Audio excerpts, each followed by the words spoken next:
Hello friends, आज की video में क्लास 10th के लिए साइंस में फिजिक्स का मोस्ट इंपॉर्टेंट बीबीएच ऑब्जेक्टिव क्वेश्चन को देखेंगे, जो कि आपके 2022 एग्जाम के लिए बहुत इंपॉर्टेंट है। और जो छात्र हैं छात्राएं हैं जो 2022 एग्जाम में 400 प्लस नंबर लाने वाले हैं, वो कमेंट पे जाकर कमेंट करें कि मिशन 2022, ठीक है, मिशन 2022 400 प्लस जाकर के कमेंट करें।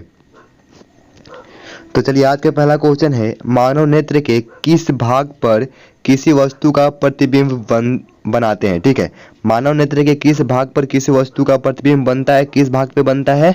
तो इसका सही आंसर हो जाएगा ऑप्शन नंबर डी। मैं आंसर नहीं बोलूंगा डायरेक्ट, ठीक है, ताकि आप लोगों को एग्जाम में किसी प्रकार का कोई भी कंफ्यूजन आ रहे हैं और आप लोगों को लगता है आंसर ऑप्शन एक आप लोगों को मतलब कुछ भी हो, आंसर आप लोगों को पता हो, तो कमेंट बॉक्स में जाकर के क्वेश्चन नंबर 1 दे करके ऑप्शन नंबर डी ऐसा कुछ करके आप लोग जो सही लगता है आप लोग जाकर कमेंट करें। मैं सबका कमेंट देखता हूँ, ठीक है। तो मानव नेत्र के किस भाग पर किसी वस्तु का प्रतिबिंब बनता है। तो रेटिना या दृष्टिपटल, दोनों सेम है, ठीक है। रेटिना या दृष्टिपटल, इसी पे मानव नेत्र ये भाग है जहाँ पे वस्तु का प्रतिबिंब बनता है। चलिए, 2 नंबर क्वेश्चन है, तारों के टिमटिमाने की व्याख्या किस सिद्धांत पर आधारित है। तारों के टिमटिमाने की व्याख्या है वह किस सिद्धांत पर आधारित है। तो इसका सही आंसर हो जाएगा option number A. Option number ए, अपवर्तन के सिद्धांत, ठीक है। अपवर्तन के सिद्धांत पर तारों के टिमटिमाना यह आधारित है, ठीक है। यानी कि तारे क्यों टिमटिमाते हैं, तो प्रकाश के अपवर्तन के कारण तारे टिमटिमाते हैं। तो इसका सही आंसर हो जाएगा ऑप्शन नंबर डी, अपवर्तन के सिद्धांत के कारण। यानी कि तारों के टिमटिमाने की व्याख्या अपवर्तन के सिद्धांत पर आधारित है। अगला क्वेश्चन है, नेत्र लेंस की फोकस दूरी अधिक हो जाने से कौन सा दृष्टि दोष होता है। नेत्र लेंस की फोकस दूरी अधिक हो जाए तो कौन सा दृष्टि दोष होता है। तो इसका सही आंसर हो जाएगा option number B. Option number B, दूर दृष्टि दोष होता है। यानी कि नेत्र लेंस की फोकस दूरी अगर अधिक हो जाती है तो दूर दृष्टि दोष हो जाती है। अगला क्वेश्चन है, नेत्र में किसी वस्तु का बना प्रतिबिंब होता है। नेत्र में किसी वस्तु का बना प्रतिबिंब होता है, कैसा होता है आप लोगों को बताना है। तो इसका सही आंसर होगा option number C. Option number C, वास्तविक होता है, उल्टा होता है और छोटा होता है। कैसा होता है, और ये क्वेश्चन भी है, ठीक है। वास्तविक होता है, उल्टा होता है और छोटा होता है। यानी कि नेत्र में किसी वस्तु का बना प्रतिबिंब वास्तविक, उल्टा और छोटा होता है। अगला क्वेश्चन है, जो नेत्र निकट स्थित वस्तुओं को स्पष्ट नहीं देख पाता है उस नेत्र में होता है। यानी कि जो नेत्र होता है जो निकट स्थित वस्तुओं को स्पष्ट नहीं देख पाता है तो उस नेत्र में होता है। यानी कौन सा दृष्टि दोष होता है, दूर होता है, निकट होता है, या जरा होता है, या वर्णधता होता है, आपको बताना है क्या होता है।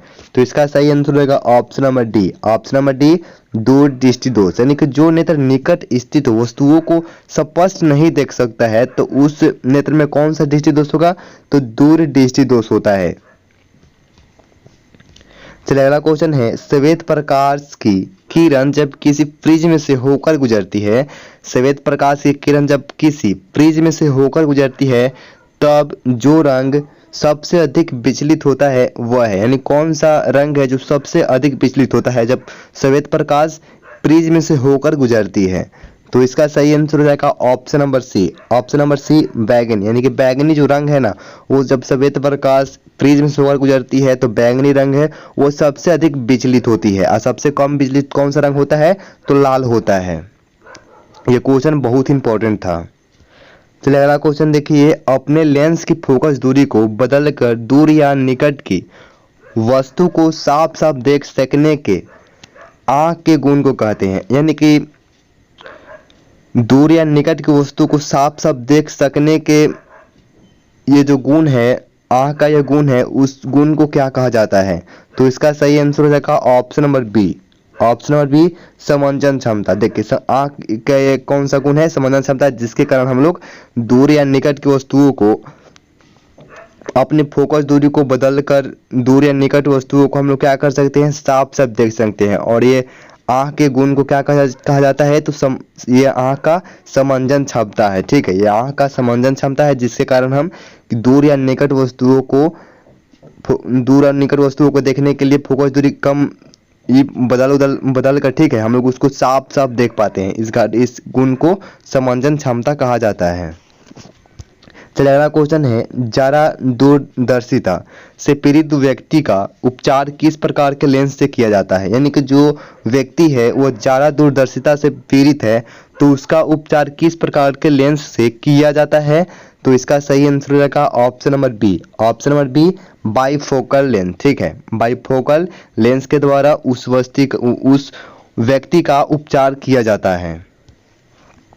अगला क्वेश्चन है, एक स्वस्थ मानव नेत्र के लिए निकट तथा दूर बिंदु क्रमशः होता है। निकट तथा दूर बिंदु क्रमशः होता है, यानी कि निकट यानी कि जितना व्यक्ति निकट के वस्तु को साफ साफ देख सकता है, उनको वो एक सीमित दूरी होती है, उससे अधिक अगर निकट हो वस्तु तो आंख उसको नहीं देख पाता है। ठीक है, तो एक उसका सीमित होता है कितना सेमी पे वस्तु को आंख साफ साफ देख सकता है और दूर कितना होता है। आपको यही बताना है कि निकट तथा दूर बिंदु क्रमशः होता है जहां पे एक स्वस्थ मानव नेत्र साफ साफ उसे देख पाए।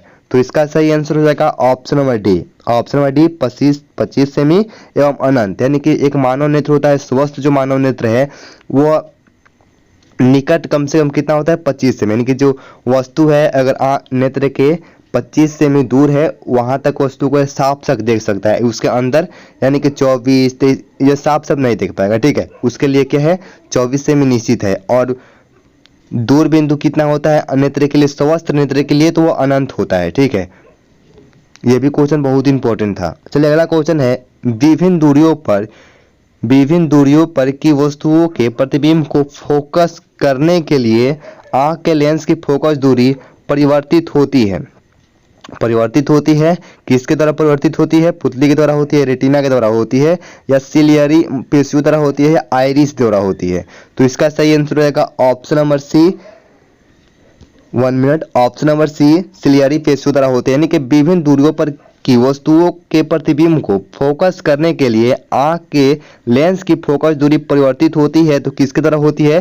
तो यह होती है सिलियरी पेशियों द्वारा होती है। ठीक है, चलिए अगला क्वेश्चन है, जो नेत्र दूर स्थित वस्तुओं को स्पष्ट नहीं देख पाता उस नेत्र में होता है। यानी कि जो नेत्र दूर स्थित वस्तुओं को स्पष्ट नहीं देख पाता है उस नेत्र में कौन सा दोष होता है? तो इसका सही आंसर हो जाएगा क्या? ऑप्शन नंबर इसका सही आंसर हो जाएगा option number B. Option number B, निकट दृष्टि दोष। यानी कि जो नेत्र दूर स्थित वस्तुओं को स्पष्ट नहीं देख पाता है उस नेत्र में निकट दृष्टि दोष होता है।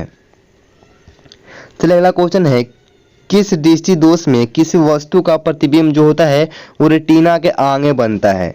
यानी कि किस दृष्टि दोष में किस वस्तु का प्रतिबिंब रेटिना के आगे बनता है? तो इसका सही आंसर हो जाएगा option number A. Option number ए, निकट दृष्टि दोष। यानी कि निकट दृष्टि दोष में होता है ना, वो वस्तु का प्रतिबिंब होता है वो रेटिना के कहाँ पे बनता है? आगे बनता है। चलिए अगला क्वेश्चन है, नेत्र की समंजन क्षमता कम हो जाने से उत्पन्न होता है। नेत्र की समंजन क्षमता कम होने से उत्पन्न होता है, कौन सा दृष्टि दोष उत्पन्न होता है? तो इसका सही आंसर हो जाएगा option number C. Option number C, जरा दृष्टि दोष। यानी कि अगर नेत्र की समंजन क्षमता कम हो जाए तो उस व्यक्ति में उसके नेत्र में क्या हो जाएगा? जरा दृष्टि दोष उत्पन्न हो जाएगा। अगला क्वेश्चन है, चंद्रमा पर खड़े अंतरिक्ष यात्री को आकाश प्रतीत होता है। कैसा प्रतीत होता है? और ये क्वेश्चन वीवीआई क्वेश्चन है, यह एग्जाम में आता है। ठीक है, तो चंद्रमा पर खड़े अंतरिक्ष यात्री को आकाश कैसा प्रतीत होता है? तो इसका सही आंसर हो जाएगा option number D. Option number D, कैसा? काला प्रतीत होता है। यानी अगर कोई व्यक्ति है वो चंद्रमा पर खड़ा है और वहां से पृथ्वी को देखता है तो उसको आकाश, पृथ्वी कैसा दिखाई देगा, आकाश कैसा दिखाई देगा? तो काला दिखाई देगा। अगला क्वेश्चन है, श्वेत रंग कितने रंगों के मेल से बनता है? यह भी क्वेश्चन इंपॉर्टेंट है। श्वेत रंग होता है वो कितने रंगों के मेल से बनता है? तो 7 रंगों के मेल से बना होता है। कौन? श्वेत रंग 7 रंगों के मेल से बना होता है। अगला क्वेश्चन है, दृश्य प्रकाश में किस वर्ण का तरंगदैर्घ्य अधिकतम होता है? यानी कि जो दृश्य प्रकाश में कौन सा वर्ण है जिसका तरंगदैर्घ्य अधिकतम होता है? तो इसका सही आंसर हो जाएगा option number B. Option number B, लाल। यानी कि लाल रंग का तरंगदैर्घ्य है वो अधिकतम होता है किसमें? तो दृश्य प्रकाश में लाल रंग का तरंगदैर्घ्य क्या होता है? अधिकतम होता है और बैंगनी का कम होता है। अगला क्वेश्चन है, इंद्रधनुष का बनना किस परिघटना पर आधारित है? इंद्रधनुष का बनना किस परिघटना पर आधारित है? तो इसका सही आंसर हो जाएगा option number C. Option number C, प्रकाश का वर्ण विक्षेपण। ठीक है, यह भी क्वेश्चन इंपॉर्टेंट है कि इंद्रधनुष का बनना किस परिघटना पर आधारित है। तो हो जाएगा आंसर क्या हो जाएगा, प्रकाश का वर्ण विक्षेपण के कारण क्या होता है, इंद्रधनुष बनता है। अगला क्वेश्चन है, जो नेत्र निकट स्थित वस्तुओं को साफ नहीं देख सकता उस नेत्र में होता है, कौन सा दृष्टि दोष होता है? तो इसका सही आंसर हो जाएगा option number A. Option number ए, दूर दृष्टि दोष। यानी कि जो नेत्र निकट स्थित वस्तुओं को साफ नहीं देख सकता उस नेत्र में दूर दृष्टि दोष होता है, और दूर स्थित वस्तुओं को साफ नहीं देख सकता उस नेत्र में निकट दृष्टि दोष होता है। ये दो क्वेश्चन आप लोग याद रखें। अगला क्वेश्चन है, किसी कोलाइडी विलयन में निलंबित कणों से प्रकाश के प्रकीर्णन को कहा जाता है। यानी किसी कोलाइडी विलयन में निलंबित कणों से प्रकाश के प्रकीर्णन को क्या कहा जाता है? तो इसका सही आंसर हो जाएगा ऑप्शन नंबर सी, टिंडन प्रभाव। यह भी क्वेश्चन इंपॉर्टेंट है कि किसी कोलाइडी विलयन में निलंबित कणों से प्रकाश के प्रकीर्णन की घटना को क्या कहा जाता है?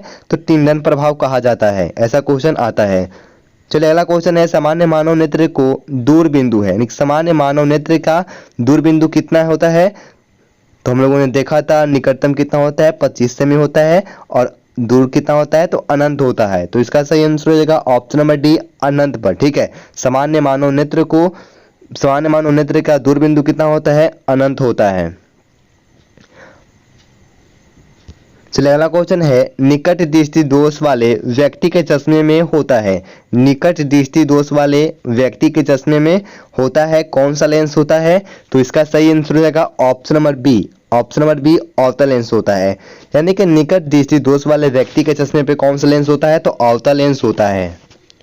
अगला क्वेश्चन है, मानव नेत्र में उपस्थित लेंस है। मानव नेत्र में उपस्थित जो लेंस है वो कौन सा लेंस होता है? इसका सही आंसर हो जाएगा option number A. Option number ए, उत्तल लेंस। यानी जो मानव नेत्र में जो उपस्थित लेंस है वो कौन सा लेंस है? तो उत्तल लेंस है। अगला क्वेश्चन है, निम्न में से किस दृष्टि दोष में नेत्र को क्रिस्टलीय लेंस धुंधला अपारदर्शी हो जाता है? यानी कौन सा दृष्टि दोष है जिसमें नेत्र क्रिस्टलीय लेंस धुंधला, यानी कि नेत्र के क्रिस्टलीय लेंस धुंधला अपारदर्शी हो जाता है?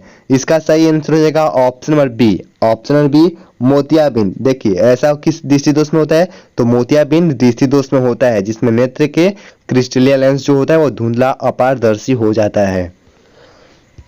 अगला क्वेश्चन है, स्पेक्ट्रम प्राप्त करने के लिए किसका उपयोग किया जाता है? स्पेक्ट्रम प्राप्त करने के लिए किसका उपयोग किया जाता है? तो इसका सही आंसर हो जाएगा option number D. Option number D, prism का उपयोग किया जाता है। चलिए आज का लास्ट क्वेश्चन है, स्पेक्ट्रम में किस रंग की किरण का विचलन झुकाव कम होता है? स्पेक्ट्रम में किस रंग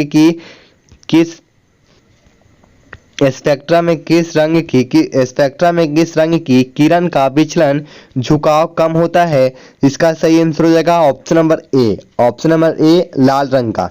स्पेक्ट्रम में लाल रंग का विचलन होता है, झुकाव होता है, वो कम होता है। तो आज के लिए बस इतना ही। आप लोगों चैनल को सब्सक्राइब नहीं किया, चैनल को सब्सक्राइब कर ले, वीडियो को लाइक करें, शेयर करें और एक प्यारा सा कमेंट करें आप लोगों को अगला वीडियो किस सब्जेक्ट पे चाहिए। तो मिलता है अगले वीडियो में, धन्यवाद।